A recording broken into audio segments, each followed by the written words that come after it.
miyembro ng KBP, Kapisanan ng mga Broadcaster ng Pilipinas. Miss Malu, meron sana akong problemang isasangguni sa inyo. Sige, mag-usap tayo.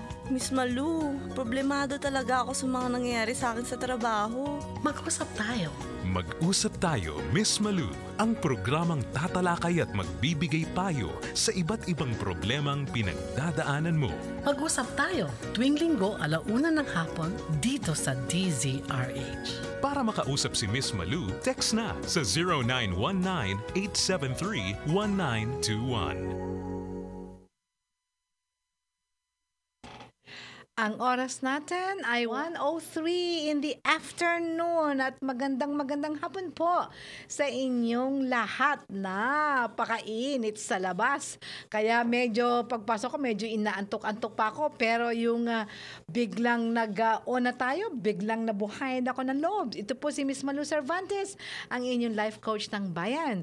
At for almost an hour, we will be together dito sa ating Sunday Habit. Ang mag-usap tayo, Miss Malu, the very first professional life coaching on air program for the masses. Ayan, tuwing Linggo lang ho tayo, ha? 1 to 2 p.m. At doon naman sa inyo na nagtatanong kung live streaming tayo at hindi lang tayo sa radyo, ay syempre naman ho, no? Gusto niyo pa YouTube live streaming. Ang YouTube hindi lang ho pwede i-download ang aking mga past episodes, no, na uploaded na there. But you can also watch live streaming. Pasok lang ho kayo sa DZRH News Television TV. Yes, and you will see me in my summer dress. Yan. Kaya lang meron tayong konting blazer kasi maginaw dito. Okay. Doon naman sa mga bata, mga millennials, mas type nila ang FB, ang Facebook. Live streaming din ho tayo, no? Okay, facebook.com/DZRH News Television, and you can see me live, no? Now, kung gusto naman yung laptop at internet, live streaming, pwede din ho. That's the favorite mode of our relatives abroad, no? They want internet. So, www.dzrhnews.com. Sandre. Okay, www.dzrhnews.com, and click na yung RHTV. I can be seen live. Okay. Now, kung sabay naman kayo at meron kayong cable TV, pwede rin. Ang signal, kung signal ang inyong provider, we're on channel 18. But iba-iba ho, depende ho sa lokasyon nyo at depende sa inyong service provider. Pero ang sabi sa akin, sa Zambales Hills View Cable, if you're in Zambales at ang provider nyo is Zambales Hills View Cable, we are on channel 40. Yes. But of course, the easiest and the fastest is always my private hotline. The reason why it is a private hotline is because anytime I can answer your texts. No, hindi kailangan na magantay ako pagpunta pa lang dito sa studio, tsaka ako masasagot yan. And I can ask questions, no? Hindi nga lang ho ako sumasagot ng calls. It's just all texts. All right then, it's 0919-873-1921. 0919-873-1921. Okay, today is what? Palm Sunday. Yung malita ko, ang tawag namin dito is Palaspas Day. Ayan. So, mga 2 days before uwi ang mami ko, dala niya, 2 palaspas. Yung pinakagarbong palaspas, yan ang bibili niya sa aming magkapatid. So, karga kami ng daddy ko, right?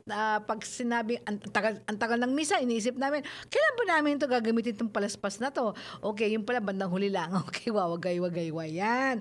Alright. So, it's the official start of the Holy Week season in the Philippines. At, alam mo, love ko, napakabilis talaga ng panahon, ano? Okay, imagine mo, second quarter na, Kasi April, second quarter na. Ikaw businessman, tsaka executive. Second quarter, sandali na lang yan. Summer, may summer outing. Tapos, mga magulang, mag-i-enroll na naman kayo kasi pasukan na naman. Before you know it, it's gonna be Christmas time again. At paulit-ulit na lang ang ating mundo, no? So, doon makikita sa mga bata yan eh. Yung bata, pinanganak. Pinanganak. When we were new parents, bagong panganak, naglakad, love ko yung mga, tawag doon, yung dapa, tapos nakakaikot na siya, pagkatapos, crawling na, no? Okay, tapos naglalakad na siya, tapos teenagers na, tapos adult na, nag-asawa na, before we know it, we are grandparents. Mga lolo't lola na kami. Ano ba yan? Ang bibilis, no? You know, I remember yung Holy Week. Allow me naman to reminisce, no? Kasi maliit pa ako, pag sinabi mong Holy Week, malungkot kami. Kasi yung panahon, kailangan daw malungkot ka. Okay. At saka isa pa, bakit malungkot?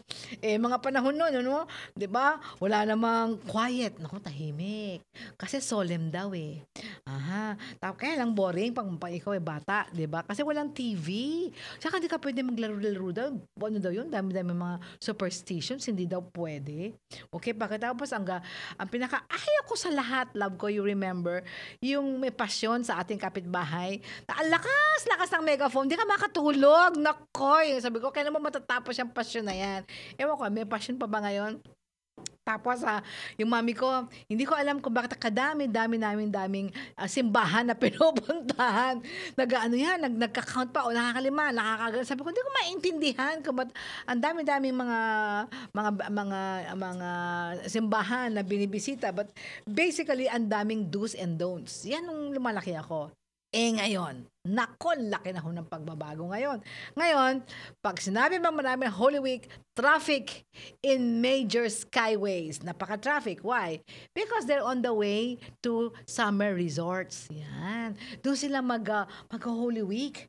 Kasi, tapos yung mga beaches, ang mga beach resorts, yan, napaka-crowded. Sabi nga nila sa Boracay daw, para kami Siamese twins pag Holy Week. Sabihin nun, kung lumakad kayo, talagang dikit kayo, hindi ka makalakad talaga. That's why, kami, never kaming pumunta sa mga ganyang resorts pag Holy Week. Makikipagbanatang ka. Tapos doble, triple ang halaga. Anong gagawin sa mga beach resorts? They're drinking, happy sila, mga ganyan. Alam mo, uso ngayon, love ko, glamping. You know what glamping is? Ano yan? Camping. Diba? Ako, ayoko ng camping eh. Alam ng love ko yan eh. Pag camping, unang-una ko tinatanong, sandali, may comfort room ba dyan? Camping na, social ka naman ha. Tsaka meron bang dyan, may aircon ba dyan? Kainit-init camping nga, camping. Pero ngayon, kaya glamping, glam means glamorous. Glam. Ang glamping, sabihin na camping style pero with the finest of amenities. Sabihin, nakakutsyung ka pero nasa napakagandang tent. Ayan. Naka-aircon ka, may hot and cold shower, love ko, say mo. Tapos merong comfort room na may flash. Ayan. Pagkatapos meron kang internet, so pwede ka mag-wifi dyan.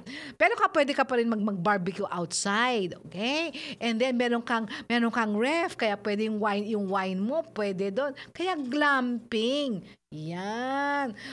Kamahal naman yung glamping na yan, ha? Sinabi sa akin kung magkano yan na last time, ha? Sabi ko hindi na. Alright. Yan ang makikita mong pag-iiba ng panahon. Now, another one na makikita mo talagang naiiba yung panahon kasi yung mga anak natin, di ba? Dati nakakapit sa atin. Hindi ka makaalis. Like my apo Gabi. Aalis lang yung daddy niya. Where's daddy?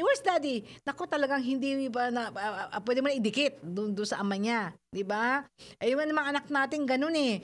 Di ba? Pag nalingat ka lang, where's mommy? Where's daddy? Tsaka kung saan ka pumunta, miski na hindi ka lang kasama sila, bit mo pa rin kasi magpaiwan, no? Okay? Ngayon, pag lumaki na yung anak mo, siguro mga up to mga 10, 11, 12, yan. Pag 13 na, teen na siya. Baka naiiba ata ang mundo. Kaya yung mga magulang nagkakagulatan. Katulad nitong nag-text sa akin. Okay, and let me read her text. It's 1:12 in the afternoon. Let me just... Kasi maganda yung kanyang kwan eh. Maganda yung... tinext niya sa akin eh. Alright. Tignan natin. Okay. Para hindi mo ata binigay yung pangalan mo sa akin, ha? Okay. Hi, Miss Malu. I can't seem to understand how to handle my daughter who's turning 13 this year. Okay naman na? 13. It seems that she's straying away from me. Mukhang napapalayo daw. Meaning she doesn't enjoy my company anymore. Ayaw sa mami kay mami. I feel she wants to be more with her friends than with her family. Like just today, sabi niya, we were supposed to buy her graduation dress. Mag-graduate si Iha. But when she found out that her friends won't be able to come along, she also backed out. Aba, kailangan pa bitbit yung mga kaibigan niya. Paano ko ba siya pakikisamahan para mag-enjoy din siya to spend time with me? Yeah. Before naman, she was clingy. Ito yung sinasabi kong clingy. Nakadikit. No? Clingy. Pero now, parang nabago na. How do I bring back the closeness? Nag-aalala si mami.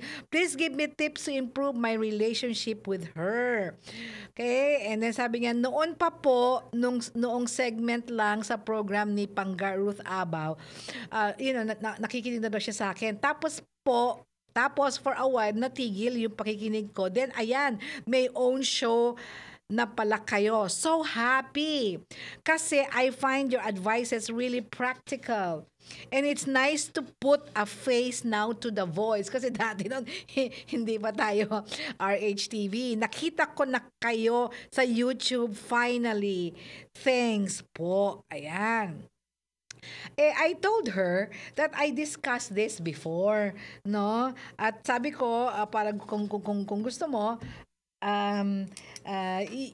you can download the YouTube, no? Sa YouTube. Na-realize ko na tinigap ko nga to in answer to a question of a different aspect. Pareho din, raising teenagers, pero different yung aspeto. Kaya ang sabi ko sa kanya ay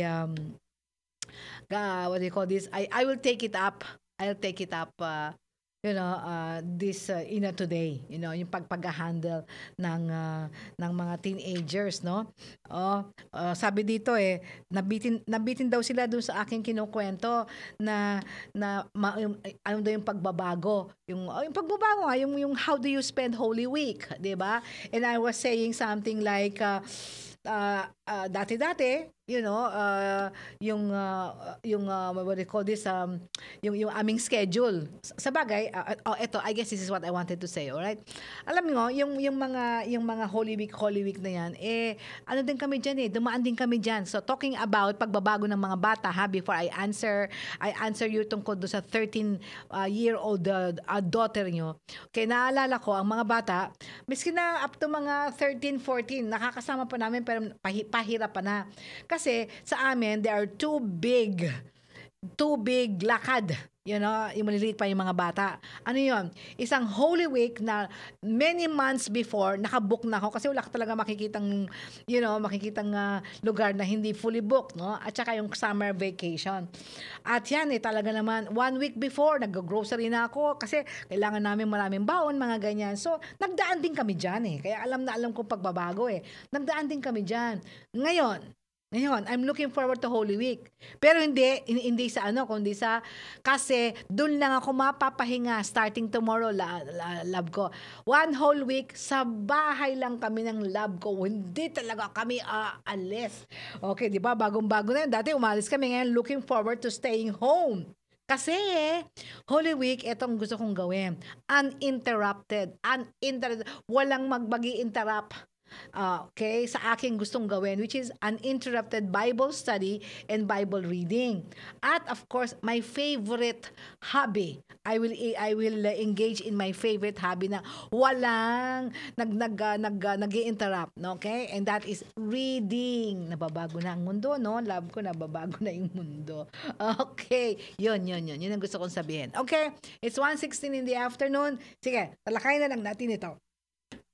Mrs. Okay, Mommy. Text mo nga ako para bigyan mo na ng pangalan mo sa akin, ano? O, si Mommy. 3 points and bottom line. Alright? First point. Yung pag nag-13 na, 13 to 17 na mga anak natin, pumapasok na sila sa tinatawag nating stage na adolescence. Adolescent na siya. Adolescence. Ano ibig sabihin ng adolescence? These are the teen years. 13 to 17. Bakit hanggang 17? May 18 at 19 pa. Because 18 in most countries, including the Philippines, 18 is the legal age to be an adult. Kaya pwede na silang bumili ng alak. They can eat alcohol. They can drink alcoholic drinks and all of that because they're legally adult. So kung 17, adolescent pa yan. Alright. So, what is so unique about the adolescent stage? Okay? For both parents and for both children, ang mga bata, they are emotionally and mentally, okay, not yet adults, and yet they think and they want to be adults. Ito yung tinatawag na napaka-alanganin, confusing stage. They are no longer children, and yet they are not yet adults. Ang tawag mo doon, alanganin. Diba? Okay, and it is the toughest and most delicate stage for both parents and teenagers. Now, pag ito, hindi natin na-handle ang transition. Transition means pagbabago. Nagbabago ang mga anak natin, dapat tayo mga magulang magbago. Why? Pag hindi tayo nagbago, dyan tayo magkakaroon ng malaking problema na nadadalhin nila habang sila ay lumalaki, no? Transition. Now, okay, very confusing. Yeah, so that's the first point. First point is a very alanganin stage, is a very confusing stage, and it is confusing for both parents and teenagers. Right. Second point. Ito ang mga descriptions, okay, ng mga bata at this age, okay? Description ng mga adolescents, ng mga teenagers. First description. They are asserting their own personalities, preferences, and especially freedom. Anong ibig sabihin lang, love ko nung they are asserting themselves? The word assert is ina-assert. Okay. Pinipilit na. Okay. Pinapakita na nila at tinatry na nila na ipakita at gawin, ha? Okay, pinapakita nila, gusto nila ipakita at pinagpipilitan nila na sila ay malaki na sila ay hindi na mga bata. Okay? Na may sarili kunong silang isip, meron silang sariling personality, meron silang sariling gusto. So, hindi ibig sabihin, sunod-sunod lang, hindi na sila bata. Mami, I'm not a child anymore. That's the meaning of asserting. Okay? So, ina-assert na nila yon, pinapakita na nila na malaki na ako. Okay? Kaya ko na to. Okay, pabayaan niyo ako. Okay, kumbaga, ito yung personalidad ko. Hindi niyo ako pwedeng pilitin. Yung mga ganyan. Yan ang mga characteristics niyan. Okay, bago tayo pumunta sa pangalawa at sa pangatlong key. Maraming characteristics ha, but I will just focus on top 3 para lang maka-move forward tayo, no? It's 1:20 in the afternoon. Huwag mo kayong aalis dyan. Babalik ko si Miss Malu Cervantes, ang inyong life coach ng Bayan. Hatid sa inyo ng Prime. Pilihan na ngayon kung sa Abu Dhabi ba o sa Dubai kaganapin Para sa kabuang balita, maglagon lang sa www.pcrhnews.com. ng kalihim, ang POEA Naging at family OWA. ng mga sundalong Hapon matapos ang World War II. Detalye tungkol sa balitang yan ang mamayang alas 12 ng tanghali. ng Aurora. Bahagyang makulimlim Sa naman na may headlines ng isolated rain. NBC Network News.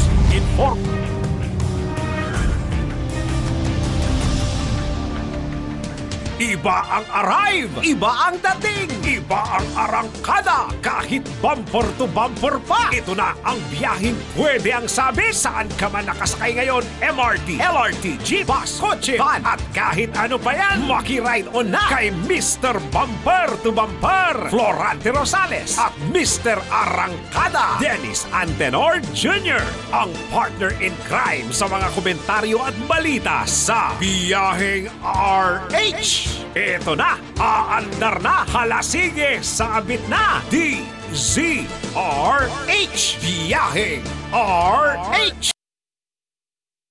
Araw-araw, alas 5 ng hapon sa DZRH.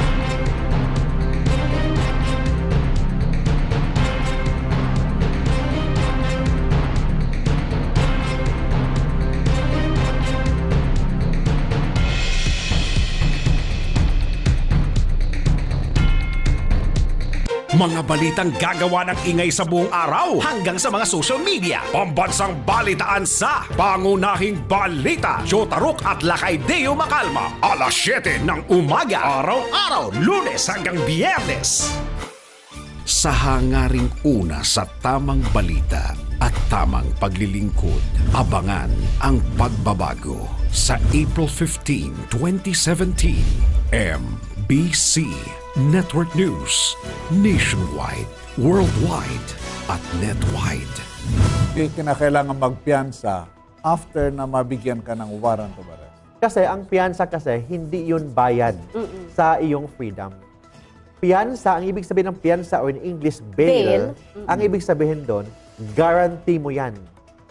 I-guarantee mo, magbayad ka sa court, pero yung bayad na yan, hindi mo naman In the afternoon. Ayan. Alright. So, ang pangalawang description ng mga bata na nasa adolescent stage, okay, ay yung sinasabi na meron silang sariling mundo.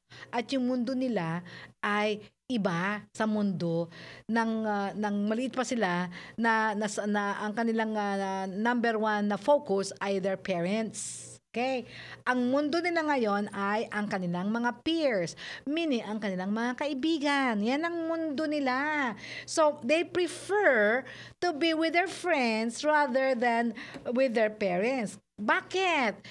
Kasi naiiba na nga sila eh. Ang tingin nila, hindi na ako bata, hindi na ako nakahawak sa sayan ng nanay ko. You know, I have my own way, I have my own uniqueness, and I am with my friends. Kami kaya na namin mabuhay on our own terms. Yan siya.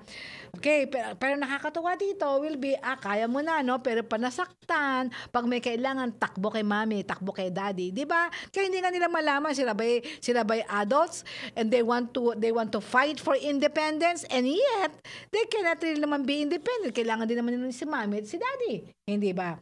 Okay. Another funny thing about here is they want to be independent from their parents. Okay, gusto nila kasama yung mga kaibigan nila, pero subject naman sila sa peer pressure. Sabihin, pag sinabi ng kaibigan nila, sunod-sunod na lang sila. Ay, akala ko ba ayaw mo magpa-under sa mga magulang mo at sunod-sunod ka sa mga magulang mo. Pero pag sinabi ng mga kaibigan nila, sunod-sunod na rin sila. 'Di ba? Fashion. Okay, kung ano uso, sila pa rin. 'Di ba? Kung anong ginagawa, gaganon din. 'Di ba? 'Di ba parang gaya-gaya putumaya. Pero sa feeling nila, tamo ha, sa feeling nila sila ay unique. Yan. All right, they do stupid things in the eyes of their parents, but they are not really stupid at all. Kaya, okay, nakakatakot yung age na ganyan. Kasi ito yung pangatlong description. Yung hormonal changes. Yung hormones. Okay, 13, nagdadalaga at nagbibinata. Antindi ng epekto niyan. Kasi because of attraction dun sa opposite sex at yung tinatawag natin heightened sexual urges. Kaya nagkakaroon niya ng crushes. Hindi na niya makatulog. Kung sino-sino na iniisip nila. And all of that. Kaya pag hindi natin sila inalagaan, diyan nagkakaroon ng teenage pregnancies. Kasi hindi naman kasi nila alam kung anong ibig sabihin na pag may ginawa sila, talagang mabubuntis sila. Yun ang nakakatakot doon. Pero that's the way it is, di ba? Okay. Now, parents, okay, sa mga magulang katulad natin, yung mga pagbabagong yan, iisa lang ang conclusion natin Iisa lang. And what is that? Rebellion. Nagre-rebelde na ang mga anak. O hindi na nagkikip na ng secret. Dati sinasabi, hindi na sumusunod. Okay. Pag medyo hindi na pagbigyan, dadabog. Okay, sisigaw. Okay. Anong conclusion ng mga parents natin? Nagre-rebelde ka, tumitigas na ulo mo Ganyan-ganyan, di ba? When in effect, our teenagers themselves, nahihirapan silang isipin, saan nga ba sila lulugar? Kasi yung mga magulang nasasabi nila, laki-laki mo na, ganyan ka pa. Grow up. Gaganuhin siya. Okay, feeling adult naman. Tapos sabi, parang batang isip ka. Diba? Sasabihin, kaya sila iisipin nila, ano ba ako talaga? Mami, daddy, ano ba tingin mo sa akin? Bata, matanda o ano? Kasi pag medyo childish, sasabihin sa kanila, matanda ka na, lumaki ka na. Pag naman ganito, ina-assert na yung sarili nila, bata ka pa. O, diba? Pati sila, yun, confused pa rin. Okay, the most important thing is the third point. What do you do? How do you handle? Yan naman ang pinag-uusapan natin, di ba? O sige, A, B, C tayo. A, B, C, alright? A, alam mo may kasabihan tayo, and this is in scriptures, sa Bible. This too shall pass. Ano ibig sabihin sa Tagalog? This too shall pass. Ang ibig sabihin, itong kung ano man nangyayaring hindi mainam sa buhay natin, ito ay lilipas din. Makakaraan din tayo dito. So, this too shall pass. Kaya if you handle this phase in your teenager's life, makakaraan ka din yan. Kami, 3 ang pinalaki naming teenagers. Now, we are closer than ever. Hindi naman nawalan ng respeto sa amin. Lumaki naman din sila na nagkaroon din kami ng problema.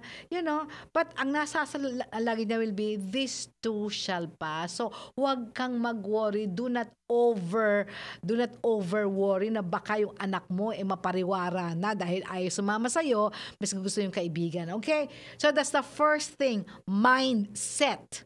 Right? Tell yourself, this too shall pass. Okay, pangalawa, letter B. Okay. Ito yung sinasabi natin na hindi pa ako tapos doon. Okay, so these two shall pass. So, kailangan itong mindset na to ay you embrace the change. Embrace. Di ba? You don't embrace somebody you don't like. Di ba? Love ko, di ba? Unless manyak ka, di ba? Kasi sino yung niyayakap mo. When we say embrace this stage, ang ibig sabihin, maging willing ka at saka with open eyes, tanggapin na ito ay nangyayari. It is happening. It happens to all teenagers and this will pass. That's what it means. No? It is a major mind shift. No? Mind shift. No? That from now on, there are not children na pwede mong diktahan ng lahat ng gusto mo. Hindi mo na kayang diktahan yan dahil magre-rebelde lalo. So dapat ang mindset mo, sila ay dapat influenced. Iba yung ini-influensya at iba ang kinokontrol. Right? Malaki ang diferensya niyan and we will see how that is done. Okay? You do not control them, you influence them para maituwid mo sila. Na binibigyan mo rin naman sila ng kanilang, ang kanilang freedom. Unti-unti kasi yan. You release freedom little by little. Hindi bigla mo na lang i-release. O kaya naman, kahigpit-higpit pa. Wala namang moderation yun eh. Diba? Kailangan may moderation. Okay, letter B. You choose your battles. Eto na. How are you going to slowly give them freedom at the same time alagaan mo sila? Choose your battles. Love ko. Ano ibig sabihin nun? O yan. Piliin mo ang mga haharapin mo. Piliin mo ang iyong battle. Gera. Di ba? Okay, piliin mo kung anong gera ang dapat mong pasukan, okay? Ayan, choose your battles, alright? So, this is what it means. And then, bibigay ko sa mga examples. So, tayo sa mga examples para kasi sabi sa atin ng mga ating listeners, tuwan-tuwa daw sila sa mga kwento. Kasi doon sila natututo, mga kwento-kwento, kaysa yung mga konsepto lang. Sige, okay? Alright, so, don't insist on everything you want. Hindi kasi dati ikaw nasusunod all the time 100% ikaw nasusunod di ba? This time, don't insist on everything you want. Wag mong pilitin lahat munting kibot na gusto mo. Nor don't allow them, and everything they want. Ang ibig sabihin doon, hindi mo nga i-insist kung ididikdik anong gusto mo, pero hindi mo naman pwedeng pabayaan sila sa lahat ng gusto nila. Oh, 'di ba? So paano mo gagawin? Anong strategy? Okay. Anong strategy gagamitin mo diyan? Ang tawag ko dito, be very clear about your non-negotiables and your negotiables. Okay, tagalize natin. Kailangan klarong-klaro ang mga non-negotiables, mga bagay na walang negotiate pa, mga bagay na talagang you will stand by it, yung mga convictions, yung mga bagay na hindi pwede. Ayan. Okay. At mga bagay na pwede nang pag-usapan, pagbigyan. At na pwede mo nang sige, pagbigyan. Ganun ibig sabihin nun. Okay. Dapat ang non-negotiables ninyong nating mga magulang ay kokonti lang. Baka naman yung non-negotiables nyo 1 million. Wala na rin nagawa yung bata, 'di ba? Okay, piliin yung mabuti ang mga aspeto na na hindi kayo papayag. I guess that's another term for non-negotiable. You cannot negotiate, hindi pwedeng baguhin, kaya kailangan sundin. That's non-negotiable. Okay, would you like me to share with you, yung top 3 negotiables namin ng love ko? Alright? And then, may mga kaibigan ako hanggang 6. Pwede naman. Kasi kami, that's why we're sticking to 3 kasi mas madaling tandaan. At saka hindi masyado silang magrereklamo. Kadami-dami namang no. Nasasakal naman kami. Diba? O wag naman masyadong yung tawag doon, very loose.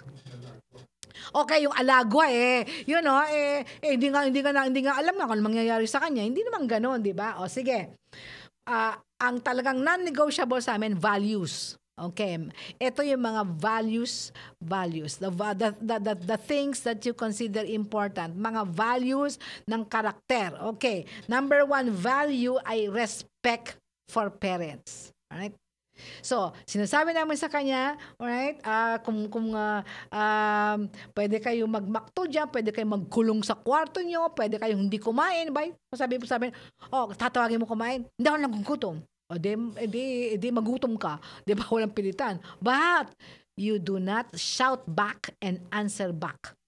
Sa masamang pamamaraan. Okay? Hindi ka pwedeng sumigaw. Okay? Hindi ka pwedeng magmura. Okay? Respect for parents. Right? That's the first and foremost. Okay, pwede ka mag-say no, but you cannot disrespect us.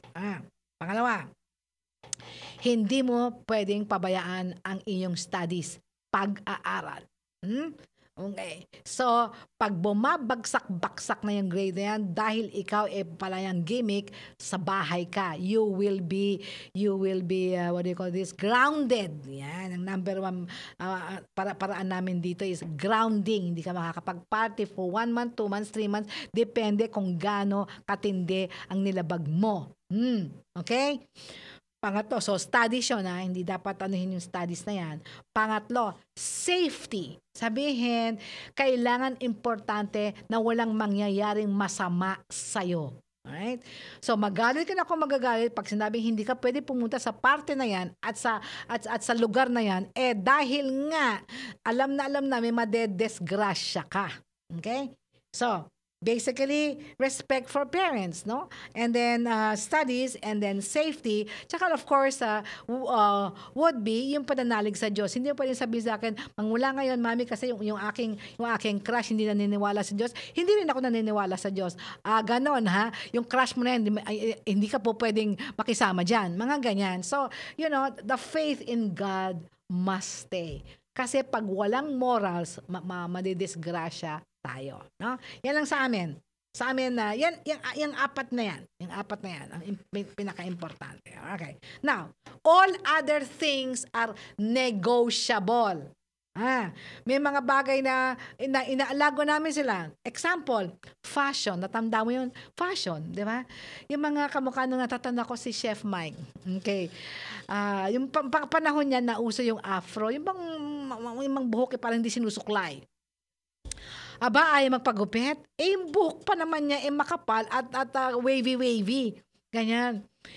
Makikita ko, parang pwede nang mag-nest yung egg, yung bird, pwede nang gawing nest? Pugad, ayan. Pwede nang magpugad yung ibon. Yan. Consuming ko kasi ayaw magpakat ng hair. Kasi nga siguro, uso sa kanila yon, di ba? Finally, I said, sige anak, kung feeling mo, pogi ka dyan, bala ka. Kasi, non-negotiable naman yun, di ba? Hairdo lang naman yun eh. Okay. Negotiable yun. Sorry. Negotiable yun kasi hairdo lang naman yun di ba? Wala namang nilalabag na respeto yung sa parents, gano'n. Negotiable yun. Okay. Sige, magpakuha kang picture, tingnan natin. Yun na nga, lumaki siya. Pakikita yung picture, mami, pangit ka pala dito. Sabi ko na nga ba Di ba? Kasi yung mga panahon na yun, sa kanya gwapo yun. Isa pa. Okay. Ito naman, hindi man ginawa ito, pero yung kaibigan daw yun, nagpakalbo. Kaganda-ganda ng buhok ng kanyang best friend, nagpakalbo. Bakit daw? Kasi uso daw yung kalbo. Ayan. O yung nagpakalbo, nagsisi. At least, the hair will grow. O, diba? Yung mga ganon. At saka yung mga, yung low waist, yung hip-hop. Yung kanilang mga punjay, nandun na ata sa kanilang paa. Diba? Pangit-pangit. O, sige na nga. Hindi ko na lang tinitignan kasi nakukonsumi ako. Nawala rin. Those are the negotiable things. Now, another thing. Time with family versus time with friends. Kailangan may balance yan. So may sinasabi ko talagang na yung time with the family na hindi pwedeng baguhin. What is that? Christmas Eve and Christmas Day with the family. Right? And then New Year's Eve, New Year's Day with the family. At saka yung birthdays ng bawat. Kasi ang aming birthday para sa amin is big thing We go out, we celebrate. Alam niyo naman pwedeng birthday ng mami ngayon, wala siya kasi kasama yung girlfriend siya. Ano ka? Hindi pwede. Hindi ba? Yung ganon. And of course, summer vacations and Holy Week vacations. Yan. Now, pag birthday naman nila, may time na kami at may time din sa mga kaibigan niya, okay, kami ang taya doon para maipakita namin sa kanya na gusto naman namin siya ay mag-enjoy. Everything else, is their time. Kasi gusto nilang bumili ng bagay kasama ng kaibigan niya. Sige.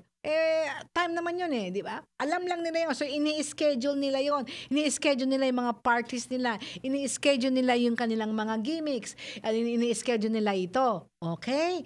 So katulad niyan, bibili naman ng graduation dress eh. Hindi pagbigyan mo na siyang isama niya yung kaibigan niya. O kaya naman, kung ayaw hindi makasama yung kaibigan niya, i-reschedule mo na yung pagbibili ng damit. Kasi damit lang naman yun, di ba? Okay, pagbigyan mo na. So yung ganon, give and take, para hindi sumama ang loob nila sa atin. At ang pinakagustong-gusto nila sa amin ay kami pa mismo ang tawag doon, we encourage them. Ano ba encourage, love ko? We encourage them ng mga aktibidades na kasama yung mga friends at kami pa ang gumagasta. Gusto niyo malaman kung ano yung mga yon? Mamaya na. Magbe-break muna tayo. Okay? This will be my second break. Huwag ko kayo maalis dyan. Babalik ko si Miss Malu Cervantes, ang inyong life coach ng bayan. Na kailangan magpiyansa after na mabigyan ka ng warrant of arrest. Kasi ang piyansa kasi, hindi yun bayad sa iyong freedom. Piyansa, ang ibig sabihin ng piyansa or in English, bail, ang ibig sabihin doon, guarantee mo yan. I-guarantee mo, magbayad ka sa court, pero yung bayad na yan, hindi mo naman i-bayad lang yun. Pwede mo makuha pagkatapos. Parang deposit mo yan sa court as a guarantee na kung kailangan ka mag-attend sa hearing, kailangan pumunta doon. Okay. Pag hindi ka ma-attend sa hearing, yung piyansa mo, yung binayad mo doon, forfeited na yun in favor of the government. Kakampi mo ang batas kung may alam ka sa batas. Legal Minds sa DZRH News Television. Lunes hanggang Biyernes, alas 10:30 ng umaga. Oras na namang saksihan ang kagandahan ng Pilipinas at kagalingan ng Pilipino. Sa fiestang imbitado ang lahat. Hatid ng MBC Manila Broadcasting Company. Ang fiesta ng lahat ng mga fiesta. Aliwan Fiesta 2017. Isang makisaya, isa'y narito na. Tagisan ng talino sa sayaw at karosa. April 20, opening ng Shoppers Bazaar at Tugtog Aliwan. April 21, Reyna ng Aliwan. April 22, Float Parade at Street Dance Competition. Panoorin ang live, nationwide, worldwide at netwide sa DZRH News Television. Lahat sa harap ng Aliw Theater, Pasay City. Hatid ng MBC, Star City, CCP, National Parks Development Committee, City of Manila and Pasay. Kaya tara na mga ka-fiesta sa Aliwan Fiesta 2017. Hatid ng Pride, Unique Toothpaste, Shield, Tanduay, TM, iBerry, Dunkin' Donuts, Cherry Mobile, Fukuda, My Juice, Asian Institute of Computer Studies, Manila Bulletin, To Go, GES, Steel Tech, M. Luwilier, Maxim's Hotel Resorts World Manila at Bayview Hotel. Pinagpipilian na ngayon kung sa Abu Dhabi ba o sa Dubai kaganapin Para sa kabuang balita, maglagon lang sa www.tcrhnews.com. Ang POEA Naging family ng mga sundalong Hapon matapos ang World War II. Detalye tungkol sa balitang yan, ang mamayang alas 12 ng Probinsya tanghali. ng Aurora. Bahagyang makulimlim Sa naman na may headlines ng isolated rain. MBC Network News, inform. Malu Cervantes, ang iyong life coach ng bayan. Dito sa ating top rating show on its time slot for the 4th consecutive year. Mag-usap tayo, Miss Malu, the very first professional life coaching on-air program for the masses. Ayan ho.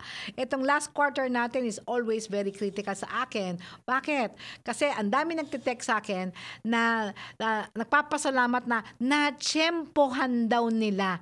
Yung kapipihit nila dun sa kanilang transistor radio at nagbabaka sakali baka merong iba silang mapakinggan na siguro nabobor na dun sa napapakinggan nila, kapipihit medyo na-discover na meron palang programang ganito, yung narinig nila, yung sinasabi ko, natuwa sila at henceforth, sabihin, pagkatapos nun, iniintay-intay na nila tuwing linggo ang programa. So kung kayo ho yun at ngayon nyo lang natsyempohan, kapipihit ng inyong radio dial, ito po si Miss Malu Cervantes. Ang binyag po ang tawag po sa akin, bininyagan ako ng aking mga listeners na ang life coach ng bayan, kasi yung life coaching ho ay tinetext nila sa akin ang mga tinatawag natin common life problems. Yung mga problema ho sa buhay, yung mga aspeto ng buhay na nangangailangan sila ng paglilinaw at nangangailangan ho sila ng mga advice, tinetext na nila ho sa akin. Ngayon, kapag ho yung mga text na yan, maraming pare-pareho ang text, yan ho ang aking kinukuha at yan ho ang aking binubulay-bulay sa radyo para marami naman ho ang makinabang. Pero kung ang mga tanong lang naman ho ay personal sa kanila at lalong kung sensitibo sa mag-asawa, dinediretso ko na lang ho ang sagot ko sa kanila. Ang text ko ho, kung kayo man ngayon lang nag-tune in, text lang ho ito ho ang aking private hotline. 0919-873-1921. Yan ho. Patuloy natin na itong si Mami, isang ina na naghihingi ng tulong kung paano niya ma-handle daw ang 13-year-old daughter niya na sa palagay niya medyo lumalayo na sa kanila kasi nga mas gusto pa yung mga kaibigan kasama at siya ay naninibago dahil dati halos kadikit niya ngayon parang may iba ng mundo. Dinidescribe ko ho yun kasi just para lang makasunod kayo na kung ngayon lang kayo nag-tune in, ang dinidescribe ko ho, ang dinidiscuss ko dito will be yung stage, yung panahon ng ating mga anak ay hindi na bata at hindi pa din matanda. Ang tawag ho dyan ay teenage years. Napakahirap pong panahon yan at sinabi ko ho yung mga description kung ano ang nararamdaman ng ating mga anak at napop na problema ang mga magulang. Nandito na ako dun sa ano ba ang pwedeng gawin. Nandito na ako.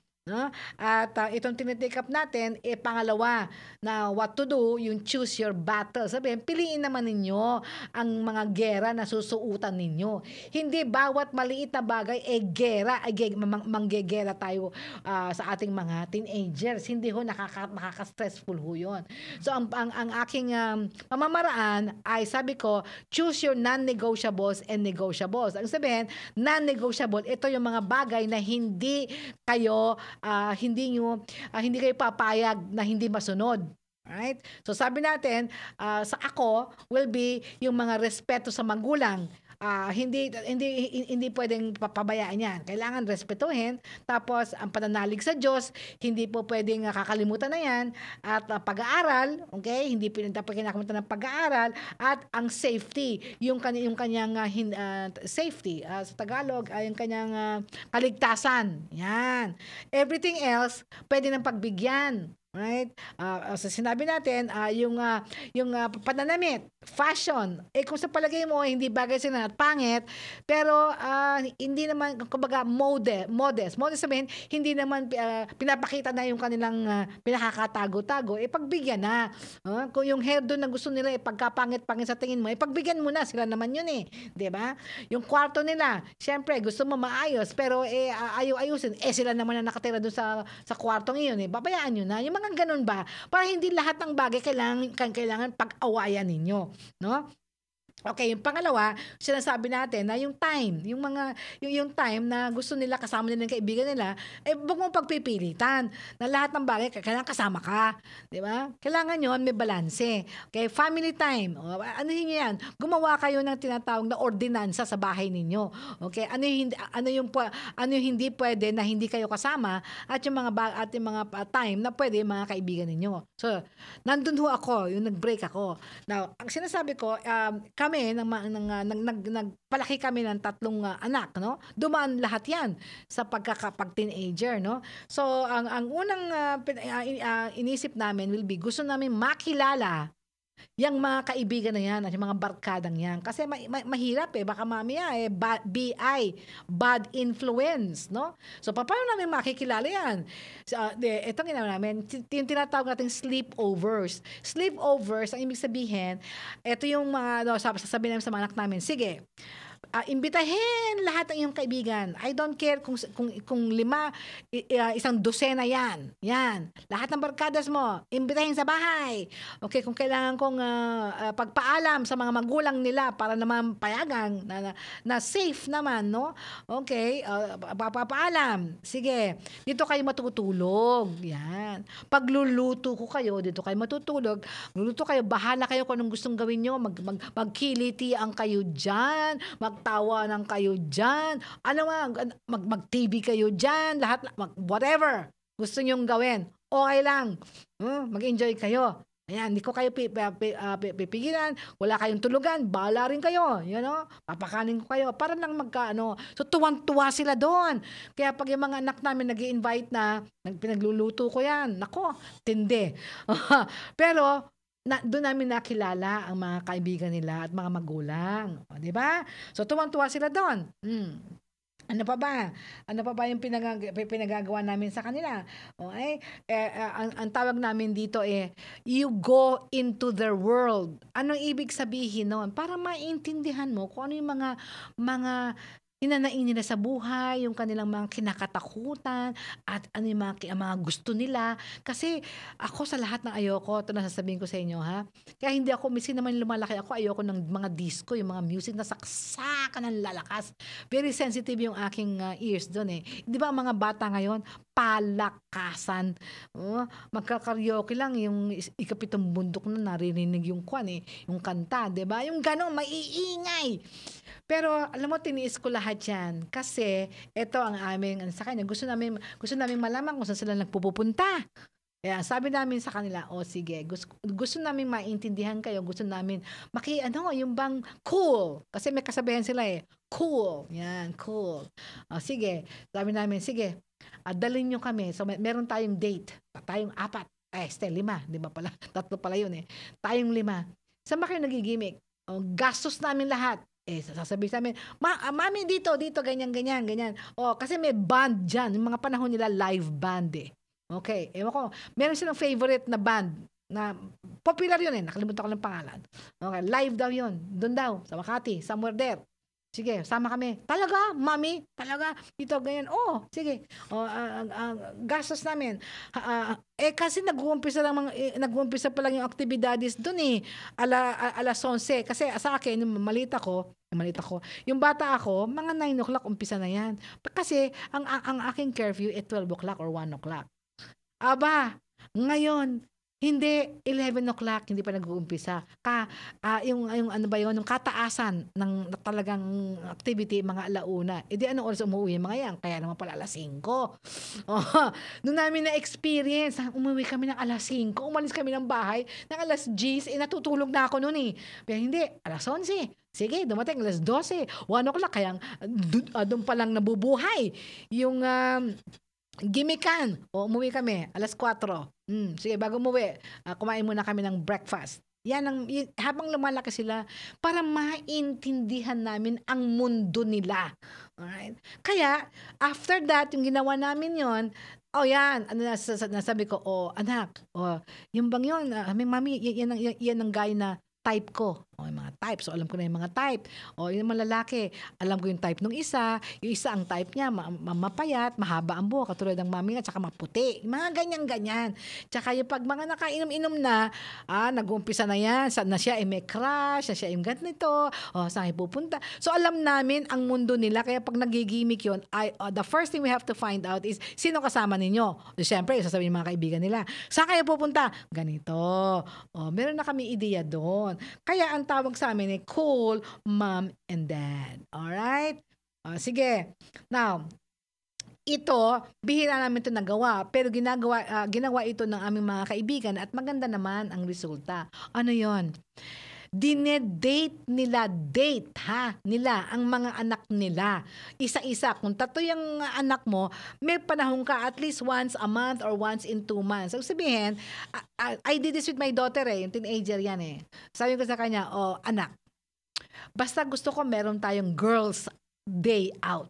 Yan. Sabihin, ikaw lang at ako. Yung day out natin na yun, ikaw ang masusunod. Saan mo gustong pumunta? Anong gusto mong kainin? Anong gusto mong sine? Sabihin mo lang sa akin. Ang gusto ng daughter ko, shopping eh. Mahilig mag-shopping yun eh. Hindi naman shopping as in bibilin mo lahat Hindi. Kasi meron lang siyang budget. Kumari, budget mo, eto. Sa'yo yan. Kasi bahala ka dyan. Hindi naman naubos yung budget. Matipid si Mara, di ba? Love ko. Matipid si Mara eh. Mas magastos pa yung maming eh. Okay. Di ba? Pero yung time lang, gustong-gusto niya. Saan tayo? Dito daw. Magsha-shopping daw doon. Puro window shopping lang naman yun. Anong pagkain? Anong gusto? Ganyan. Ganito. Habang lakad ng lakad yan, kinakausap ko yan. Sabi ko, alam mo na, nadadalas ang punta ni ganun dito, ni ganun dito. Ano ba? MU na ba kayo? Or what? Hindi ko yan type, mami. Kasi ganun. Yun. Ganun na. Doon ko na discover lahat. Tapos, meron naman din kami date ng aking bunso. Yan. Kasi si Carlo naman, ang nagde-date sa kanya yung papa niya. Okay. Si Bunso, ganun din. Saan? Ganito, ganyan. Lumaki sila, pero hindi madalas yun. No? But the thing, habang lumalaki sila, nalalaman namin.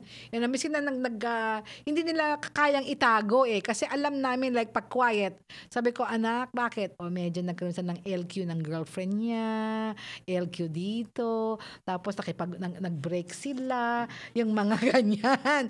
Hindi ba? So, I guess, yun ang masasabi ko, no? Lang tayo, magsakripisyo lang eh. Alam mo bang sakripisyo sa akin na from 11 o'clock hanggang 4 o'clock, mabingi-bingi na ako dun sa loob. Akala niyo ba nag-i-enjoy ako doon? Hindi ako nag-i-enjoy doon, no? Pero yun lang ang pamamaraan para maipakita namin sa mga anak namin na willing kami na intindihin at pumunta sa mundo nila. Ayan. Magastos, oo, 'di ba? Pero marami nga akong inaipon. Hindi ko naman alam kung anong klase mga tao ang sinasamahan nila. Gastahin ko na. Tamo, lumaki sila hanggang ngayon. Yung mga best friends nila, di ba love ko, yung mga kaibigan nila ng mga high school, hanggang ngayon, barkadas pa nila. May sarili-sarili nilang pamilya. Tapos, tito at tita, lahat hanggang ngayon. Miskin nasa Amerika na sila. Ayun, yung isa nasa Canada. Makikita-kita sila doon. Naging close na rin sila. Di ba? So, ayun. So, bottom line, mommy, be cool. Alright? Tanggapin mo na yan na hindi lahat ng panahon gusto kang kasama. Merong mundo yan, kailangan may kaibigan, pero huwag naman lahat ng gusto nila. Kailangan meron kang tinatawag na mga ordinansa, yung sinasabi ko sa'yo, yung hindi pwedeng gawin at yung pwede ng pagbigyan. Yan. So, hindi ibig sabihin hindi kanila mahal. Dahil lumaki yung anak namin, naging lalo kaming close, yung ganon. Na alam kasi nila na meron silang, pinagbigyan namin ang kanilang mga personalidad. Pinagbigyan namin ang kanilang mga kalayaan, pero meron silang boundaries para hindi sila madesgrasya. Katulad ng mga nangyari sa iba dyan, nalululong sa drugs, nalululong sa ecstasy, namamatay, nakakabuntis, hindi natatapos ang pag-aaral, yung mga ganon. So, maayos ang kanilang pamumuhay. In fact, ang aking unika iha ay nasa Amerika, isa lang ang kanyang anak, no? Yung 16 years old, nakita ko na lang sa Facebook in a relationship, no? So sabi ko, of course, English yun, no? Sabi niya, only to find out after 1 week na wala na. Sabi ko, bakit gano'n? You mean 1 week lang naging girlfriend yan? Mami, sinabi sa akin, nabuyo lang daw siya. Okay, pinagtripan, nabuyo. Okay. Yung 17 years old, kasi 19 years old na siya eh.